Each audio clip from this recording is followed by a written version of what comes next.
Intercontinental Hotel Group suffered a compromise of their primary systems. And what this really affected was their billing system and their booking availability system.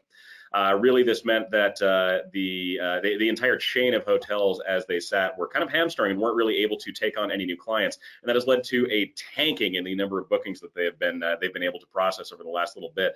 The way they actually got hacked, though, was, I mean, not really anything that was that outstanding. They were hit with a malware-based detonation from a phishing email. Needless to say, their public relations hit was notable on this. So IHG, as we talked about earlier, was taken kind of by surprise by this hack. This was a kind of a deep-seated cyber attack, and it was, as it turned out, intended to be something other than what it actually was. We'll talk about what that means here in a second. But how did they actually get hacked? Like, how did attackers actually make it into the IHG network, and how are they able to expand as quickly and as far as they did? Well, this began, as most other cyber attacks do, with a phishing email with a malicious attachment. This is something that we have all had to deal with probably more times than we'd ever like to admit. It is still the most common method of malware delivery on the planet and will likely continue to be because of how effective it is. Once the attackers had that initial access, they were able to bypass multi-factor authentication. Now, we don't actually have any details on how they did this, but by looking at what we talked about earlier, we know that there are several ways that attackers can get by multi-factor authentication, either by pestering someone until they finally just give up and approve a login prompt, or by intercepting a text message, or something else. Then they found login details for the password vault for the internal network, and the password that they allegedly used to hack the password vault system was QWERTY1234. Now, in 2016, this was listed as one of the top 25 worst passwords to have, period.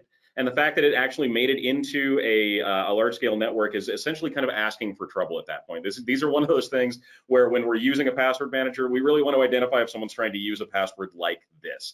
Well, now it's not 2016 anymore. They probably thought they were being stealthy again. Oh, sure. It's like putting an @ symbol instead of an A in the word password. Totally works. The other part about this that was interesting, though, was that the attackers didn't actually mean for this to be a data wiping attack, which is what it turned out to be. They wanted to detonate ransomware at first, but there were some automated systems, or we assume automated systems, inside of the IHG network that were blocking them from doing that. So out of frustration, they ended up just wiping all the data out instead. Kind of a bad turn of events to have happen to you there. But hey, at least it wasn't ransomware. You know, I thought it was amazing that the hackers actually did an interview with BBC. So they're a Vietnamese couple. We literally know who they are. And they told the BBC that the username and password to the vault was available to all employees. So 200,000 staff could see it, and the password was extremely weak. So again, this has not been independently verified. This is just the attacker's perspective, but it's certainly a good lesson that we can learn. Number one, don't leave sensitive data lying around. Even one little password that's sitting someplace it shouldn't be can be the string that unravels the whole sweater, right? So we want to make sure that it's only available to the people that really need it. The BBC also interviewed a security professional, Rick Ferguson, and I really liked his quote here. Even a highly complex password is just as insecure as a simple one if it's left exposed. Thank you so much, everyone.